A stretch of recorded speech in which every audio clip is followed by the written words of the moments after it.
In 1977, a movie was released that changed the film industry and sent a ripple through the U.S. economy.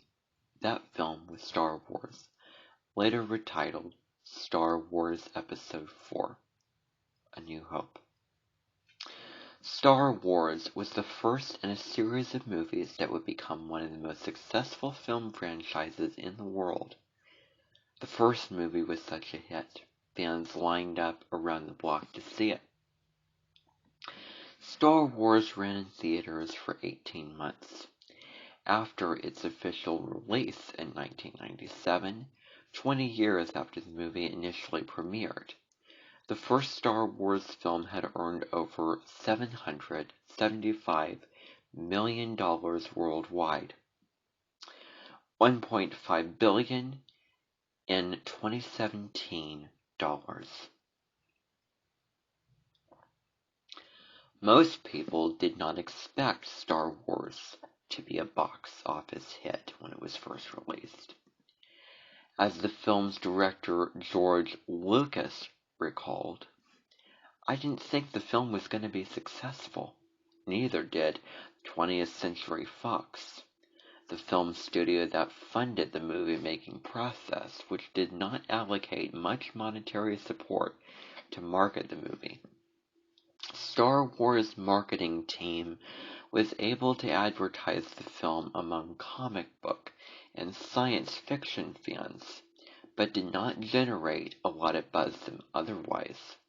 As a result, few theaters wanted to show Star Wars. If you had the opportunity to see Star Wars when it first premiered, having no knowledge of how popular the franchise would become, would you have been particularly interested in this film? Probably not, unless you were a comic book fan or were interested in science fiction. Now assume that after seeing Star Wars in the news, you decided that you wanted to see it. How long would you have been willing to wait in line? After the film's premiere, some theaters sold out seats for every showing for weeks at a time, and fans waited hours in line for a chance to see it themselves. Star Wars' success is more than a story about a box office hit. From an economist's point of view, it is also an illustration of demand, and of how demand can change. In this lesson, you will learn about demand and its partner, supply. You will explore how price and other factors influence what customers demand and what producers are willing to supply. More on that.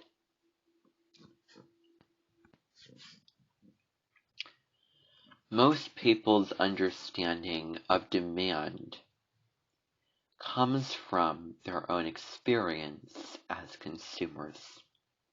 Consumers, after all, are the ones who decide what to buy and how much of it to spend. Demand, in this everyday sense, is whatever consumers decide they want.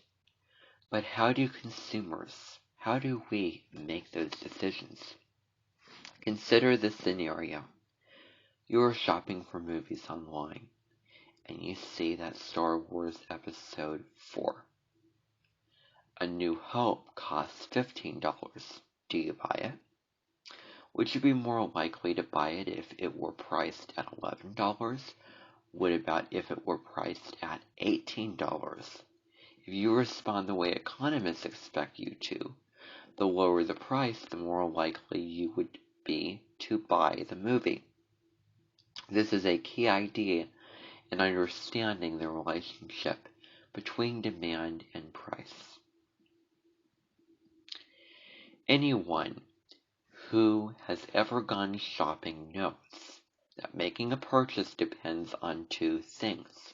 You have to be willing to buy the item in question, and you have to be able to pay for it. Those two characteristics of consumers, willingness and ability, both matter to economists. You might want the newest cell phone, for example, but if you don't have $1,000, you cannot buy it. You see an older model cell phone priced at $500, but you do not like it enough to spend the money. For you to contribute to the demand for either phone, you have to be both willing and able to buy it. What does it mean to contribute to the demand of something? Let's say that you do, after all, buy a model cell phone for $500. That one phone at that one price is what an economist would call your quantity demand. Quantity demanded is the amount of goods or service that consumers are willing and able to buy at a specific price. If a different store were to charge $400 for the same model and consumers bought 30 phones, them would amount at that price to then the bidder would announce at the particular auction, or you would see it in the store that it would amount at that price. 30 phones at $400 each. That would be the quantity demanded. When each of the quantities demanded at all the various prices at which a good is sold and added together would result in demand. Demand is the amount of a good or service that consumers are willing and able to buy at all prices in a given period. Demand is expressed in terms of a time frame, such as per day or per week. To say that consumers bought 14 million iPhones does not, to an economist, convey demand. But 14 million iPhones purchased in 1 month is demand. In fact, it is an enormous demand, and every consumer who bought an iPhone during that period at any price contributed to it. Price is obviously important to consumers. How important is it? A simplified model of a market can show us how prices can influence consumers' buying decisions. Suppose that Tyler is the sole consumer in a market with one product: tacos. Assume that the tacos sold in this market are all exactly alike. This is the ceteris paribus, or other things being equal assumption. Also assume that prices is Tyler's only consideration. Tyler eats tacos several times a week at a taqueria or taco stand owned by Jasmine. One day, Jasmine conducts a customer survey to find out how Tyler might react to a price change. The survey asks how many tacos per week Tyler would be willing and able to buy at various prices. The results of Jasmine's survey are shown in the table in Figure 5.1a. Economists call this kind of table a demand schedule. An individual demand schedule lists the quantities of a good that one person will buy at various prices. Tyler's demand schedule shows that at a price of $1, his quantity demanded is 9 tacos. That is, he can be expected to buy 9 tacos per week when the price is $1.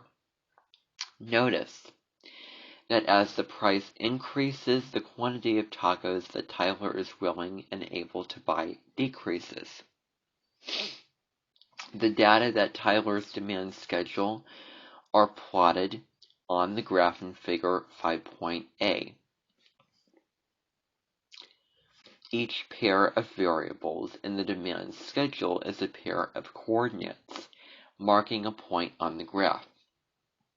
The line that is formed by connecting the points is called a demand curve. A demand curve shows the relationship between price and the quantity that buyers are willing and able to buy. As the price changes, the quantity demanded moves up or down along the demand curve. Notice that this demand curve happens to be a straight line. Demand curves can be straight or curved. As you might expect, this demand curve shows that Tyler is able and willing to buy a lot more tacos at 50 cents a piece than at $3 a piece. In the real world, of course, Jasmine would need more than one customer to stay in business. Suppose she opens the doors to her taqueria to the general public, a move that gains her 3 more customers, Amber, Kayla, and Lewis. She now needs to consider the market demand for her tacos. Market demand is the sum of all the individual quantities demanded in a market. When economists refer to demand, they're usually talking about market demand. Knowing market demand helps businessmen make plans for their businesses because it tells them how many goods all consumers will buy at various prices. To determine that broader demand, a business might track sales of a product at various prices, or a business owner might conduct a survey. Jasmine again uses a survey to determine the demand for her tacos. A schedule of the data is shown in figure 5.1b. It shows the sum of the quantities demanded at each price by each of the 4 consumers. The sum is the market demand for Jasmine's tacos. The accompanying graph shows the same market demand data. Each point on the curve represents the quantity of tacos demanded at a particular price. As you might expect, there is a clear relationship between price and demand for Jasmine's tacos. One thing is clear from both of the demand graphs you just looked at. As the price of tacos increases, the quantity demand decreases. As the price decreases, the quantity demand increases. Price and quantity demanded move in opposite directions. This inverse relationship between price and quantity demanded is so strong that economists refer to it as the law of demand. Economist David Henderson calls the law of demand the most famous law in economics, and the one that economists are most sure of. Why do price and quantity demanded move in opposite directions? The answer can be found in 3 factors that affect consumer spending behavior. Sometimes a consumer has to decide whether or not to buy something, like a movie at a particular price. Other times, however, as the thinking at the margin principle tells us, consumers are faced with the choice not of whether to buy, but of how much to buy. This raises the question of marginal utility. How much utility or satisfaction is there in consuming just one more? The law of diminishing marginal utility tells us that with most goods and services, the more we have already consumed, the less satisfaction we are likely to get from consuming yet another additional unit. This explains why each helping of food you eat at an all-you-can-eat buffet is less enjoyable than the one before. Does this mean that people will not buy even ever larger quantities of good or service? No. But it does imply that they will do so only if the price is low enough.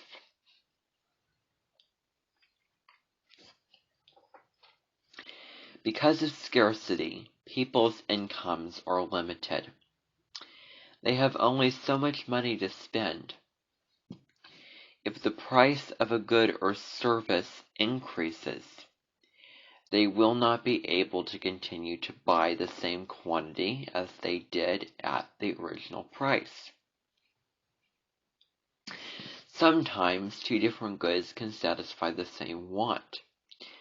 Such products are called substitute goods. Flip-flops, for example, can satisfy the same want as leather sandals for many people. What happens if the price of sandals increases relative to the price of flip-flops? At some point, people will substitute the cheaper good for the relatively more expensive one. All three factors cause consumers to react in predictable ways to a change in the price of a good or service. As consumers buy more in response to a decrease in price, or less in response to an increase of price, the quality demand is said to move along the demand curve. Economists call this movement along a curve a change in quantity demanded. Only a change in price causes a change in quantity demanded.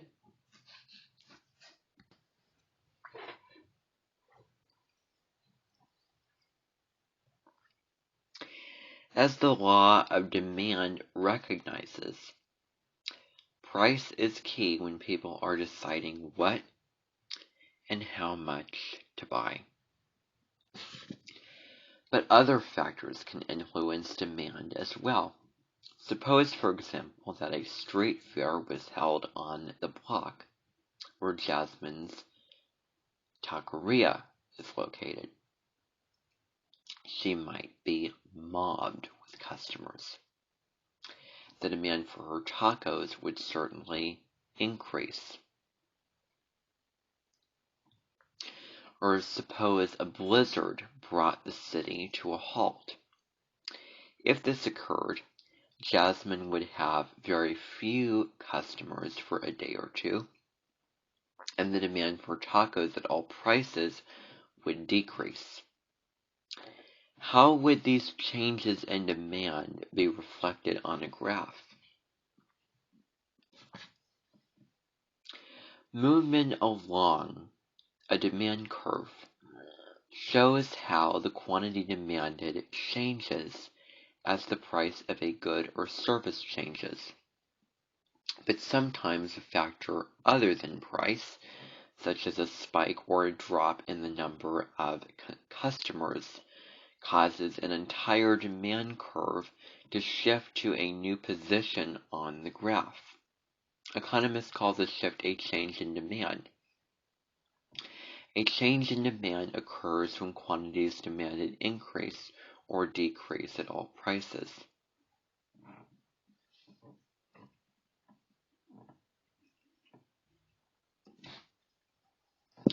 The market demanded schedule in Figure 5.2 shows how the change demand for tacos affected the economy. The original market demand schedule for Jasmine's Tacos appears in the middle column. The column to the left shows the increase in market demand for the week of the blizzard. The column to the right shows the increase for the week of the street fair. Each demand curve on the accompanying graph corresponds to one of the three demand schedules. The demand curve in the middle shows the original market demand for tacos. The curve to the right shows an increase in quantity demanded at every price, and the curve to the left shows a decrease in quantity demanded at every price. Both the decrease and increase in market demand have caused the entire demand curve to move. When a factor other than price alters demand, economists say the demand curve has shifted. An increase in demand shifts the demand curve to the right, and a decrease in demand shifts it to the left. Economists have identified several demand shifters that can cause a change in demand for a good or service. We will consider each demand shifter as if it were independent. Ceteris paribus, however, everything is interconnected.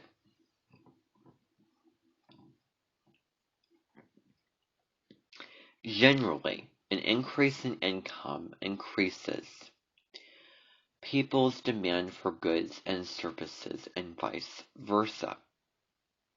If you like movies, for example, you probably go to more movies when you are working and earning money than when you're not. When the economy is growing and jobs are being created, more people earn more income. The demand for many goods and services increases at all prices. That is, the demand curves shift to the right. The opposite also holds true. In an economic downturn, incomes and demand can decrease. The demand curves for many goods and services shift to the left. A change in the number of consumers can cause market demand to shift. You saw this effect in the taco stand scenario, when the street fair brought in more customers and the blizzard prevented customers from coming. In some markets, this effect is seasonal. In a summer resort town, for example, market demand for hotels and restaurants increases when summer brings an influx of consumers. When summer ends and the tourists leave town, demand decreases sharply. Consumers do not necessarily buy the same products year after year. 60 years ago, only a small number of Americans ate sushi, and they did so mainly at Japanese restaurants. Today, sushi is so popular that it is sold in many supermarkets. This change in consumer tastes has caused an increase in demand for sushi.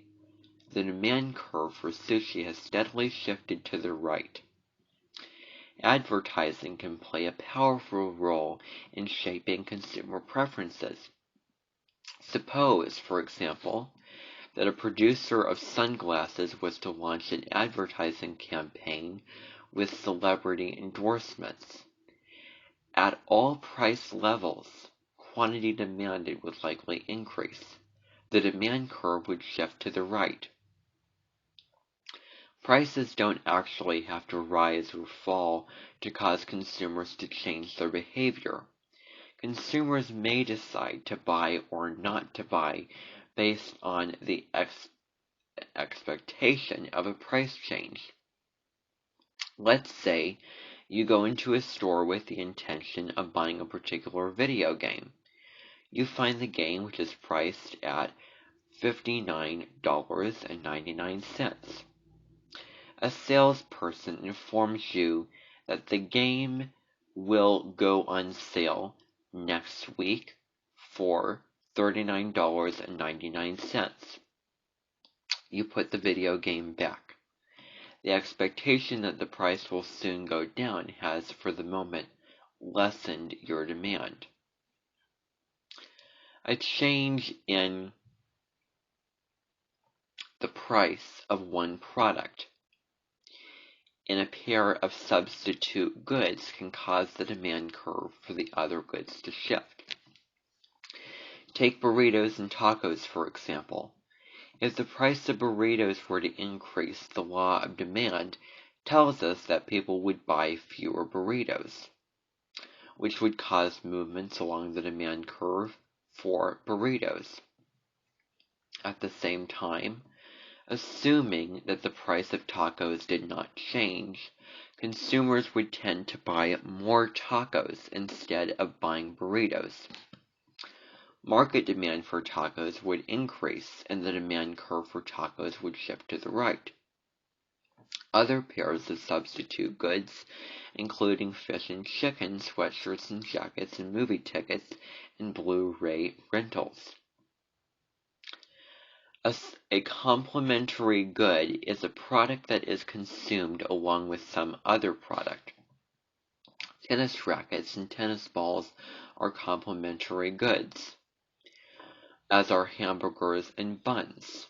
Demand for one complementary good increases and decreases along with demand for the other.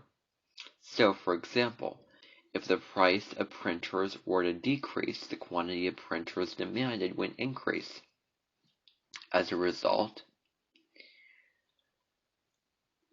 demand for the ink cartridges that would go to the printers with the printers would also increase, assuming the price of the cartridges remains unchanged. The demand curve for cartridges would shift to the right. Opposite every consumer in a market exchange is producer. Producers supply the goods and services that consumers demand. They decide what to supply and how much to produce. How do they make those decisions? Price plays a critical role for producers, just as it does for consumers. Jasmine, for example, might be willing to sell a certain quantity of tacos for $2 a piece, but would she be willing to sell the same quantity for $1 a piece? Economists can safely predict that our answer would be no. The lower the price, the fewer tacos Jasmine would be willing to sell. This is a key idea in understanding the interaction between supply and price. When we look at the supply side of the market, we find that the same concepts and terms that apply to consumers also apply to producers. The same ceteris paribus assumptions apply as well. All tacos are the same, and price for now is Jasmine's only consideration. All other variables that might influence supply, including the cost of ingredients, are held constant. Suppose, then, that a customer wants to buy as many tacos as Jasmine is willing to supply in a week for a big party. However, Jasmine is only willing to supply 300 tacos at $1 a piece. Her profit at that price is so low that she is not interested in producing more. At a price of $3, however, she is willing to supply 500 tacos to the party giver. Each of these amounts is a quantity supplied. Quantity supplied is the amount of a good or service that producers are willing and able to offer for sale at a specific price. When we add up the quantities that Jasmine and other taco producers are willing and able to sell at all prices, the result is supply. Supply is the amount of a good or service that producers are willing and able to offer for sale at all prices in a given period. Like demand, supply is also expressed in terms of a specific time period, such as weeks or months. A look at Jasmine's supply schedule can help us understand how price and supply interact. A supply schedule is a table that shows the quantities supplied at different prices in a market. The individual supply schedule in Figure 5.3a shows the quantities that Jasmine will supply at different prices. Notice that as the price increases, the quantity of tacos that Jasmine is willing and able to offer for sale also increases. The data from Jasmine's supply schedule are plotted on the accompanying graph. Each pair of variables from the schedule, quantity and price, is a pair of coordinates marking a point on the graph. The line formed by connecting the points is a supply curve. A supply curve shows the relationship between the price and the quantity that producers are willing and able to supply. The supply curve shows that Jasmine will offer many more tacos for sale at a price of $3 each than she will at a price of 50 cents each. Jasmine's taqueria has thus far been operating in an imaginary one-producer market. A more realistic scenario would be a market with multiple producers, each one contributing to the market supply of tacos. Market supply is the sum of all the individual quantities supplied. When economists refer to supply, they are usually talking about market supply. Economists studying markets have several methods of determining market supply. One is to keep track of production figures, how many goods each firm in a market is producing. Another is to survey firms to find out their quantities supplied at different prices. Suppose that Jasmine now has two competitors in the taco market, Aleda and Joshua. A survey of these three producers might result in the supply schedule shown in Figure 5.3b. The schedule shows each producer's individual supply per week and the resulting total market supply. The accompanying graph shows the same data as a market supply curve.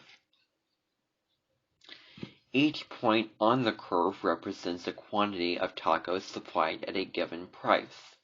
As you might expect, the graph does show a clear relationship between price and supply of tacos.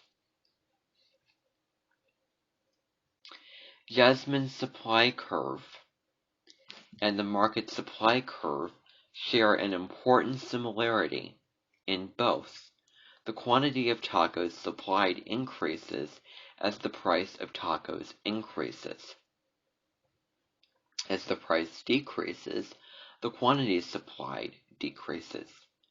Price and quantity move in the same direction. Economists refer to this direct relationship between price and quantity as the law of supply. The law of supply holds true as long as all other influencers on supply remain constant. Why do price and quantity supplied move in the same direction? Economists cite two main reasons: production decisions by existing producers and market entries and exits. In a market-based economy, every producer's primary goal is to maximize profits. Firms earn profits based partly on revenue, the amount of money received in the course of doing business. bringing in more revenue is likely to increase profits. So when prices increase, the desire to make a profit leads producers to increase their production of goods. They expect their profits to increase as a result. Likewise, when prices fall, producers are likely to cut production. When the price of a good or service increases, new firms may enter a market because they see the potential for profit. For example, a building firm might enter the housing construction market to take advantage of rising home prices. Suppose the firm were to build 20 new homes and offer them for sale at $500,000 each. This would increase the quantity of houses supplied at that price. The reverse can also happen when prices drop. Producers may exit the market, exit it, decreasing the quantities supplied at certain prices. The law of supply tells us that producers react in predictable ways to a change in the price of a good or service. As producers supply more at higher prices and less at lower prices, the quantity supplied is said to move along the supply curve. Economists call this movement along the curve as a change in quantity supplied. The only factor that causes a change in quantity supplied is price.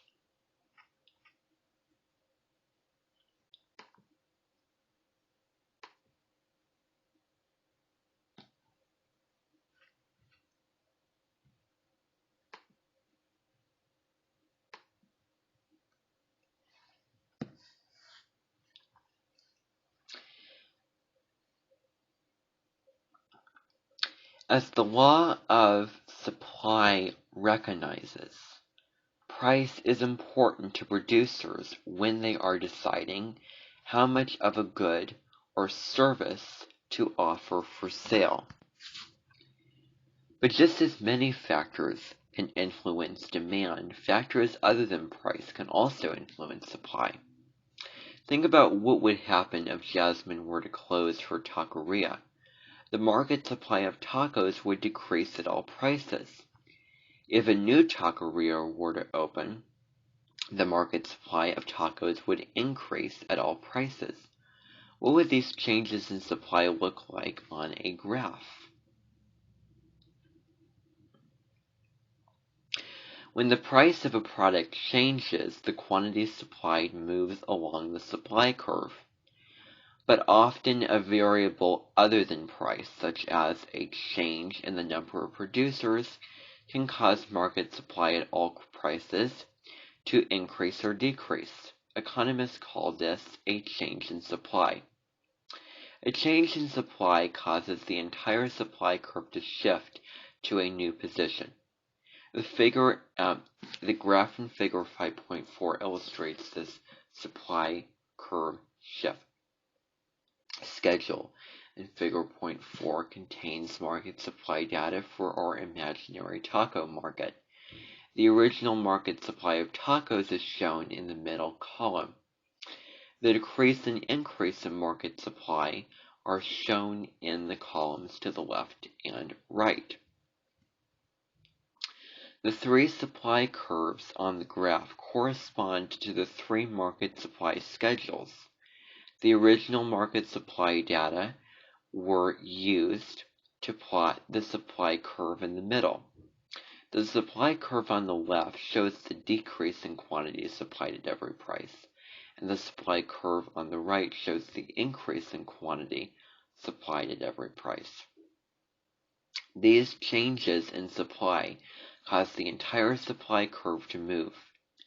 When this happens, when a factor other than price causes the quantity supplied at every price to change, economists say that the supply curve has shifted. When the supply increases, the supply curve shifts to the right. When supply decreases, the supply curve shifts to the left. Economists point to several factors that can cause a change in supply of a good or service. 6 of these supply shifters are listed below. Although we will examine each supply shifter as if it were interdependent of the rest. Ceteris paribus, remember that everything is interconnected. Any change in the cost of a factor of production, land, labor, or capital, will result in a change in the market supply of a product. Profit is the key to this process. Lower production costs increase profits. Higher profits are an incentive to produce more. Thus, a decrease in production costs causes an increase in supply. The supply curve shifts to the right. In the same way, an increase in production costs causes a demand in supply. For example, an increase in the price of coltan, a metallic one used in the manufacture of electronic devices, would cause cell phone production costs to increase. Profits would go down. The quantity of cell phones that producers would be willing and able to supply at all prices would likely decrease. In this case, the supply curve would shift to the left. Another factor that affects supply is the number of producers in a market. Producers enter a market when they think there is a profit to be made. This happened when lightweight tablet computers were brought to market. The iPad, introduced by Apple in 2010, was the first tablet to enjoy robust sales. Its success attracted many other producers into the tablet market. The market supply of tablets increased dramatically. Natural disasters such as hurricanes, floods, and wildfires can decrease supply. Consider what would happen to the supply of corn if a sudden corn snap were to wipe out half the Midwest's corn crop. Supply would decrease. Producers of corn would supply fewer goods at every price. International crises such as wars and revolutions can have a similar effect. For example, what if a rebel group were to block the main point of a major copper-producing country? Firms producing copper wire and copper pipes would supply smaller quantities at every price. Technological advances can also reduce the amount of labor needed to produce a good, which it can reduce the amount of labor needed to produce a good, thereby lowering costs and increasing productivity. A prime example of this kind of technology is the robot. Autonomous manufacturers today use thousands of robots for spot welding, painting, assembly, and other tasks. This technology allows automakers to produce more vehicles with the same amount of human labor. This in turn lowers the cost of production, which leads to an increase in supply. Producers often make supply decisions based on the expectation that prices will rise or fall.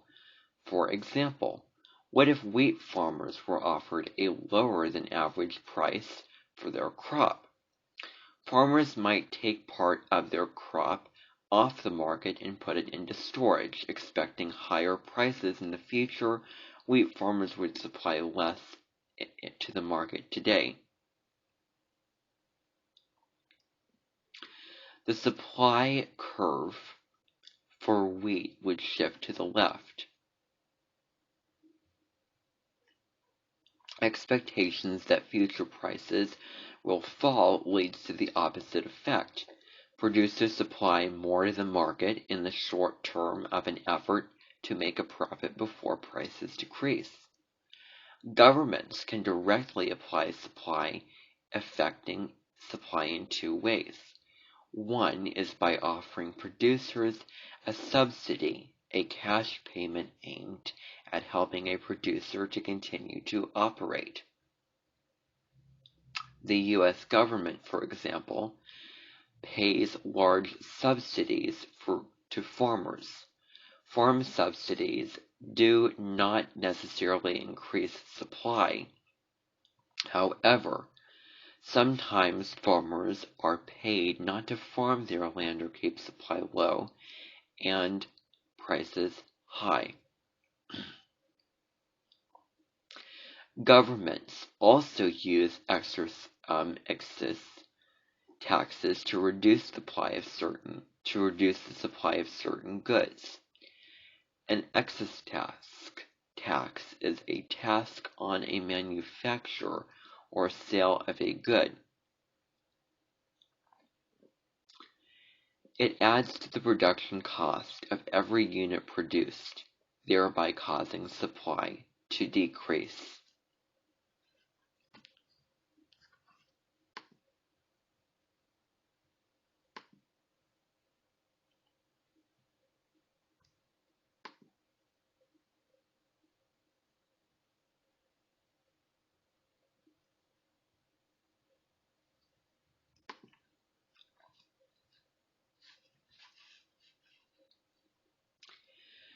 You no doubt already have a good idea of what elasticity means in the everyday world. Rubber bands and bungee cords come immediately to mind. In the world of economics, elasticity retains this idea of stretchiness. Economists define elasticity as the degree to which a quantity demanded or a quantity supplied changes in response to a change in price. The degree of elasticity tells economists how responsive consumers and producers will be to a change in the price of a good or service. The economist Alfred Marshall first developed the idea that demand is elastic more than a century ago. He introduced the term elasticity to describe the way quantity demanded responds to changes in price. Economists since Marshall have referred to elasticity of demand as a measure of consumer sensibility to a change in price. How sensitive are you to price changes? The answer most likely depends on what you want to buy. If the price of toothpaste were to increase by 50%, for example, would you probably buy it anyway?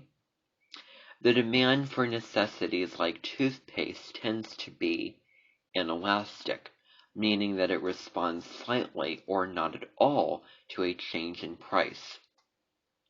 In contrast, if your favorite energy bars were marked up by 50%, you might decide to buy something else instead. Your demand in this case would be elastic or responsive to a change in price. To an economist, the terms elastic and inelastic have precise mathematical definitions. To calculate the degree of elasticity of demand, economists use the following formula. Demand elasticity equals percentage change in quantity demanded over the percentage change in price. If the result of this calculation is greater than 1, demand is said to be elastic. If the result is less than 1, demand is inelastic. In figure 5.5, you can see how these calculations work out for the toothpaste and energy bar examples you read about previously. Figure 5.5 also illustrates how elasticity can be graphed using a demand curve. The first graph shows a demand curve for toothpaste. A 50% increase in the price of toothpaste produces only a 10% decrease in the quantity demanded. The result is a demanded curve with a steep slope. The quantity of toothpaste demanded moves only slightly along the steep curve when the price increases or decreases. The second graph shows a demand curve for energy bars. Here, a 50% increase in price produces an 80% decrease in the quantity demanded. The resultant demand curve with a flatter slope. The quantity of bars demanded moves much farther along this curve in response to price changes than is the case with toothpaste. Economists use several terms to describe the degrees of elasticity. In addition to elastic and inelastic, they speak of perfectly elastic, perfectly inelastic, and unitary elastic. Unitary elastic demand occurs when the percentage changes in price exactly equals the percentage changes in the quantity demanded. The result of the elasticity calculations in such instances is exactly 1. The only way to know for certain whether a demand curve is elastic or inelastic is to plug the percentages into the formula and do the math. But, as a general rule of thumb, the flatter the curve, the more likely it is that demand is elastic. The steeper the curve, the more likely it is that demand is inelastic.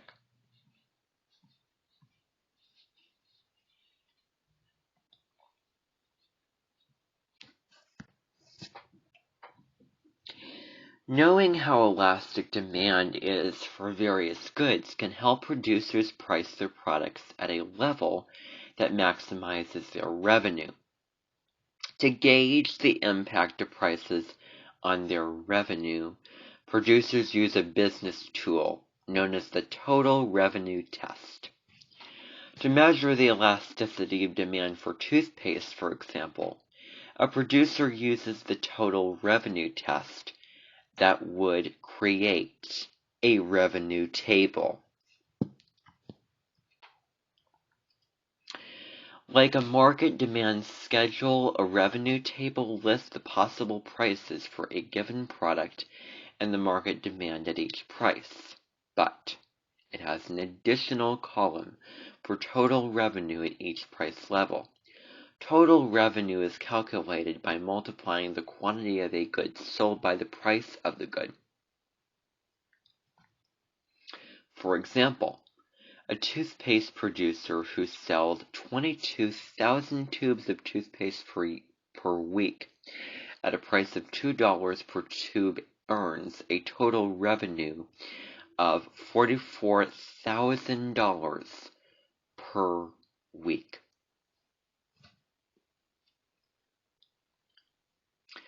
The revenue table for toothpaste shows that as the price of toothpaste increases, total revenue also increases.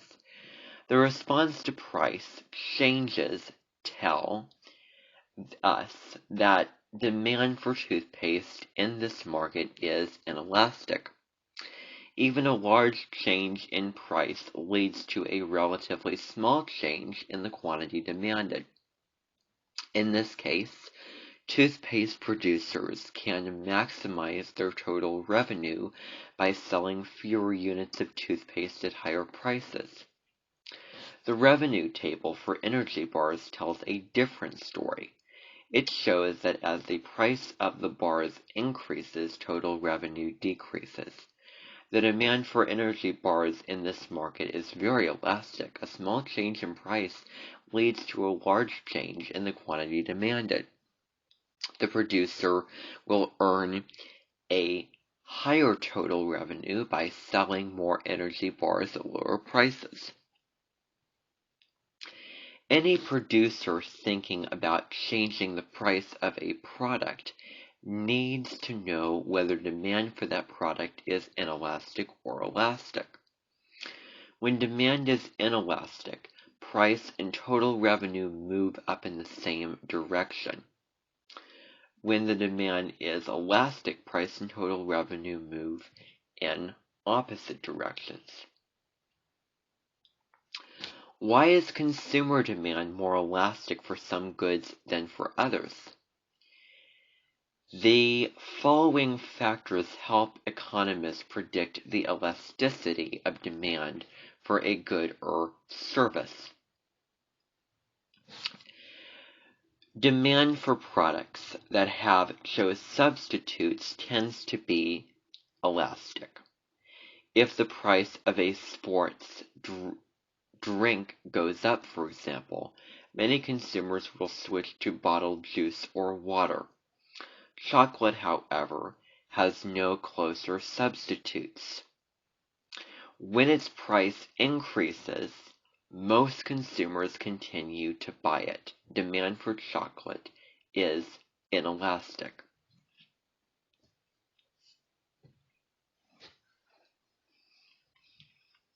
Consumers are more responsive to changes in prices when buying a big ticket items, which eat up more income than when making minor purchases.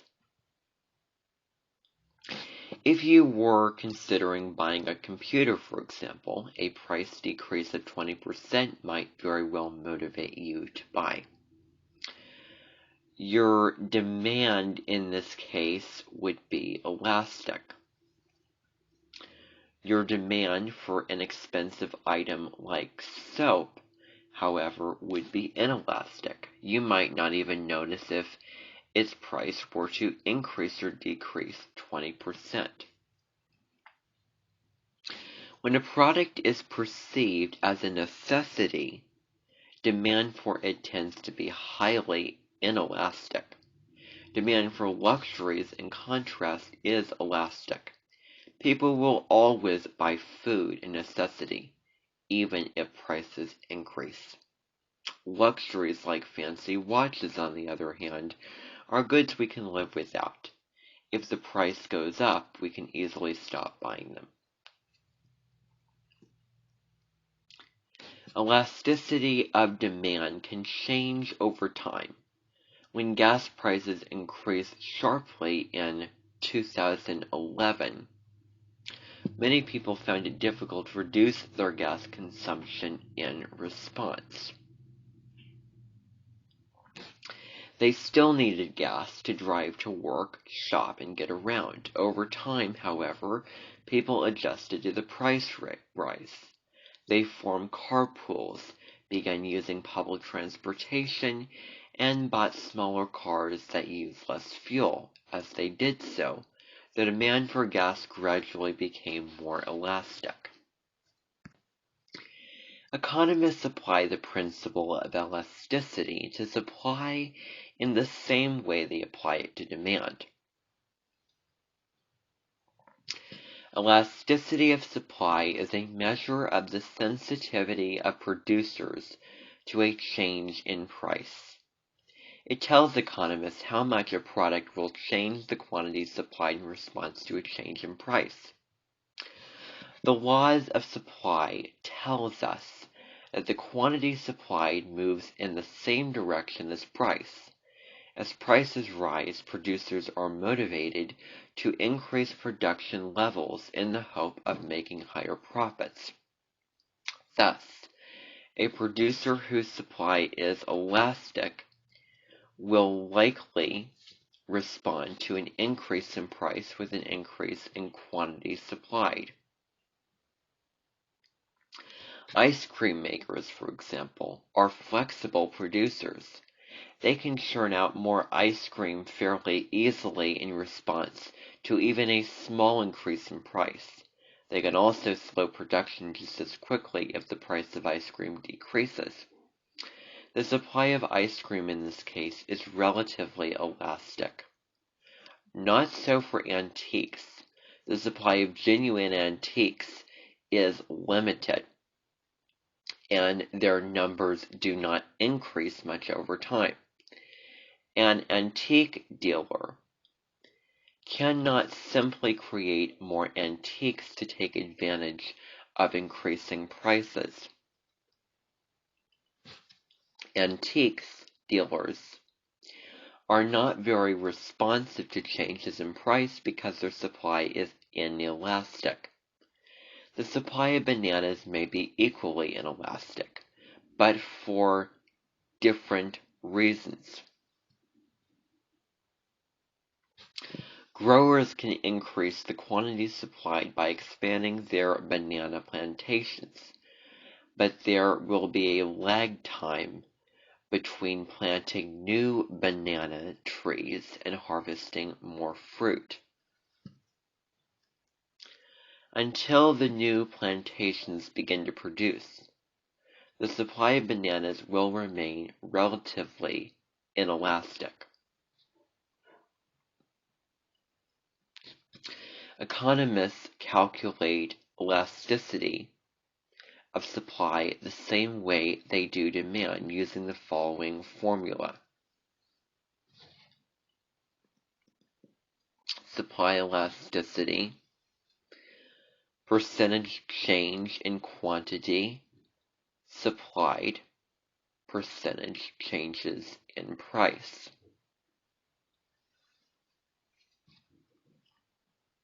If the result is greater than 1, supply is said to be elastic. If the result is less than 1, it is inelastic. If the result is exactly 1, the percentage change in price equals the percentage change in quantity supplied. The result is unitary elastic supply.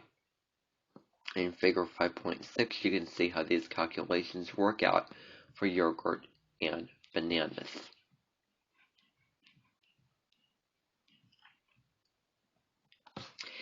Figure 5.6 also illustrates how elasticity of supply can be graphed using a supply curve. The first graph shows a supply curve for bananas. You can see that even a 50% rise in the price of bananas yields a relatively small change in the quantity supplied. The result is a supply curve with a steep slope. The quantity of bananas supplied moves only slightly along the steep curve when the price increases or decreases. The second graph shows a supply curve for yogurt. Here, a 50% change in price causes a relatively large change in the quantity supplied. The result is a supply curve with a flatter slope. The quantity of yogurt supplied moves farther along this curve in response to price changes than is the case with bananas. As with demand curves, economists classify supply curves according to their degree of elasticity. The only way to know for certain whether a supply curve is elastic or inelastic is to run the numbers. But as a general rule, we can say that the flatter the supply curve on a graph, the more likely it is to that the supply is elastic. The steeper the curve on a graph, the more likely it is that the supply is inelastic.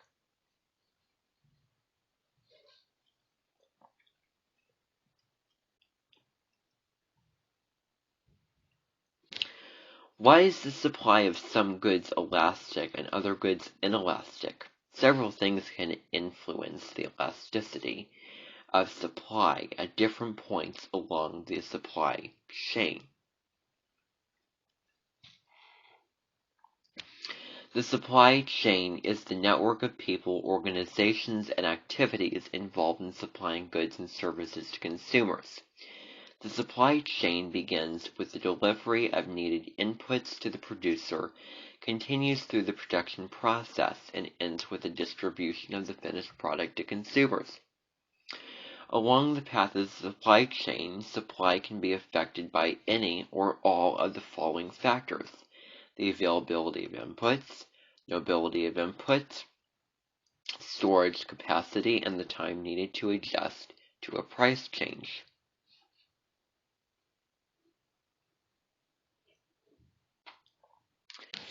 Are the inputs needed at the beginning of the supply chain readily available? If the answer is yes, then supply of the product based on those inputs will probably be elastic. Suppliers can offer more or less of the good or service in response to a price change without too much trouble. If key raw materials or other essential inputs are less available, supply is likely to be inelastic. The supply of medical care is a good example. The most important input for good medical care is a trained physician. Medical schools turn out only so many new doctors each year. Producing more in response to a sudden rise in fees for medical services would be difficult. The ease with which inputs and products move through the supply chain also affects elasticity. A new highway, for example, might cut the time needed to ship oats, soybeans, and other inputs from farmers to the manufacturing plants when energy bars are produced. As a result, energy bar producers would be able to respond more quickly to changes in the price of energy bars. How easy is it to store products as they move through the supply chain has an impact on elasticity as well. Toothpaste, for example, can easily be stored in distribution center warehouses. Producers can readily hold back on supply or supply more tubes in response to price changes. Bananas, in contrast, are perishable. This makes it harder for producers to adjust their supply as prices change. The supply of many products is inelastic when the price actually changes, but it may become more elastic with the passage of time. The supply of bananas, for example, may be inelastic in the short run, but given enough time, banana producers will increase or decrease their future production or to adjust to eventual changes in the price of bananas. At this point in your life, you probably do not have to worry about such factors as the mobility of inputs or storage capacity. The key thing to remember now is that the two most important forces in a market economy are demand and supply. Consumers, also looking for a bargain, are generally willing to demand more when the price goes down. On the other hand, producers, always looking to increase profits, are generally willing to supply more when the price goes up. Consumers and producers both look to protect their own best interests. Later on, you will understand how demand interacts with supply to determine what you pay for the goods and services you want most. To summarize, demand and supply are the two forces that make market-based economies work. Demand reflects what consumers are willing and able to purchase at various prices. Supply reflects what producers are willing and able to produce at various prices. Price is related to the quantity of goods that consumers want and producers will provide. Although other variables can have a significant influence as well, economists use elasticity as a tool for measuring how responsive consumers and producers are to price changes. The law of demand states that as the price of a good or service increases, the quantity demand decreases. As the price decreases, the quantity demand increases. The inverse relationship of quantity demanded and price can be shown in a demand schedule and graphed as a demand curve. Demand in a market changes when quantities demanded at all prices increase or decrease. On a graph, a change in demand causes the demand curve to shift. Significant demand shifters include income, the number of consumers, and the price of substitutes. The law of supply states that as the price of a good or service increases, the quantity supply increases. As the price decreases, the quantity supply decreases. The direct relationship of quantity supplied and price can be shown in a supply schedule and graphed at a supply curve. Supply in a market changes when quantities supplied at all prices increase or decrease. On a graph, a change in supply causes the supply curve to shift. Significant supply shifters include cost of inputs, number of producers, and new technology. Demand elasticity is a measure of how responsive consumers are to change in prices. Demand elasticity is influenced by such factors as the availability of substitutes, the product's price relative to income, whether the product is a necessity or a luxury, and the time needed to adjust to a price change. Supply elasticity is a measure of how responsive producers are to change in price. Supply elasticity is influenced by such factors as the availability and mobility of inputs, a producer's storage capacity, and the time needed to adjust to a price change.